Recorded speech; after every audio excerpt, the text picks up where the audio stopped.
Welcome to our channel. Welcome to another one of our videos. If you missed our live video today, it'll be down below in the remarks once we get it processed. All right, next week we're going to do it again on Saturday at 1000 hours Central Time. You can ask any questions about stocks, finance, anything. Today we're going to discuss Square, Block. As you can see on Friday, it dipped about 2.2%, and after hours about another 0.5%. They traded a volume of about 30 million versus 18 million on the average. The market cap is a little bit rich at 52 billion. We're going to go through the earnings. Let's go through the short interest first. The short interest is currently at 6.63%. They're stating that the outstanding shares is 580 million shares, but it's not. It's 581 based off of earnings that we received. So the percentage of shares shorted might be less than this number here. Let's quickly go through the balance sheet. The tangible book value of the company is 2.7 billion, and we're trading over 50 billion market cap. Here's the earnings. The gross profit was 1.47 billion. Net income was a loss again at $208 million. Now this is 2 quarters now that we had a $200 million plus shortfall for our net income. Last year at this time period, we had a positive 204 million. We need to get back into the positive and not in this negative area. Square gross profit, 755 million. Cash App gross profit, 705 million. Adjusted EBITDA, 187 million. Now let's look at the balance sheet. We ended the second quarter of 2022 with 6.8 billion in available liquidity, with 6.2 billion in cash. Remember we told you the company's net worth is worth 2.7 billion. All right, here is one article of 2 that I'm going to share with you. Why shares of Block soared 19.2% into the print and then fell this week. Well, we know the answers. We went through the numbers that we lost $208 million. If you're an investor in Block, these short-term price fluctuations shouldn't concern you. What you should be focused on is the health of the business and the potential to grow this decade. Block's top-line growth has slowed down significantly since the heart of the pandemic. While still growing double-digit rate, you need to be confident the company can continue growing its annual gross profit. Now this is very critical.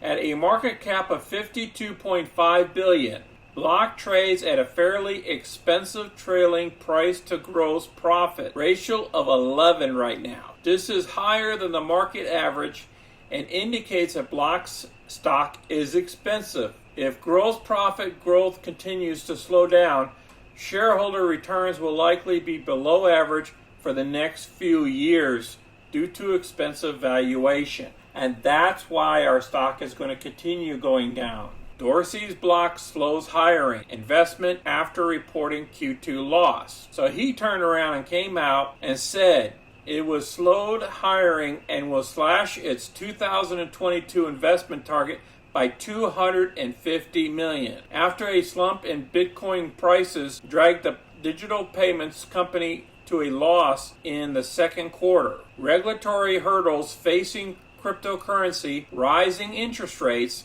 and the Ukraine crisis have walloped investor appetite for riskier assets, pulling Bitcoin prices down about 36% in the quarter. While gross profit trends have been healthy through July, we recognize the importance of exercising discipline with our investments as we enter a period of potential uncertainty, based on the chief financial officer in the conference call, while revealing the plans to slow down hiring and investments. In addition, the fintech company is trading at a frothy valuation of nearly 65 times its forward earnings compared with nearly 22 times at PayPal. That means PayPal is cheaper to buy than this stock. Block's unique approach to the market should keep them positioned as a market leader for some time, given that it has dovetailed consumer-centric Cash App with merchant-centric Square. based on the CEO of Medurlis Global. So this is positive here, and that's why the stock jumped after it dove after earnings, because of this information here. Let's look at the hourly chart. Now, as you can see here, the 50 days surpassed the 200-day moving average. These two lines here intersect. Okay, at that time period, we were at a 82 RSI down here at the bottom. And then we dipped all the way down here to about $66 on July 26. And that's where we were oversold down here at the RSI at the 30 level.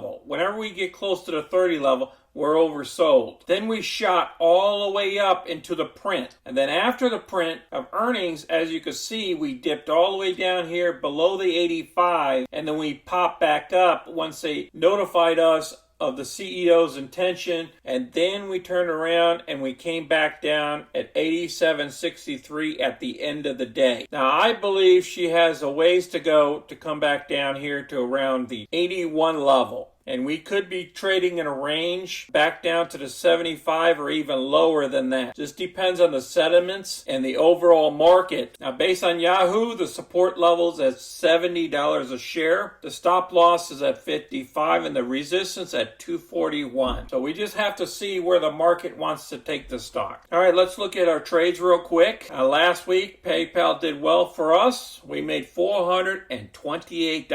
WBD, not so well. Minus 246. Our protection here for RBLX, minus 124. Coinbase gave us another $507 in puts because they had to buy our stock shares at 100. And we bought them back at 95. And on Coinbase, the 9105 calls did very well, paid us $403. Our protection trade in SoFi was minus 45 at the end there for the week. And we have another one down here for this next week. We have a PayPal call option for this next week as well. We have Facebook for this next week, calls. We have CHPT as charge point for this next week. We have silver for August 19th, the monthly options. We got silver on a put side of the house in September. NTR for September as well for a call. Sunrun, call option. And VERU spread, call bull spread for September options as well. And then for January, we have Stone, call option, PBR. And then we have AEM calls bull spread, the 50 over 70. Now for cash profits for the month of August. Now that's only 1 week. We picked up $1,629 in the options area. I appreciate everybody watching our video today. Please place your comments down below. Please subscribe to our channel. And until next time, folks, you guys be safe out there. This is Sunny. I'm out.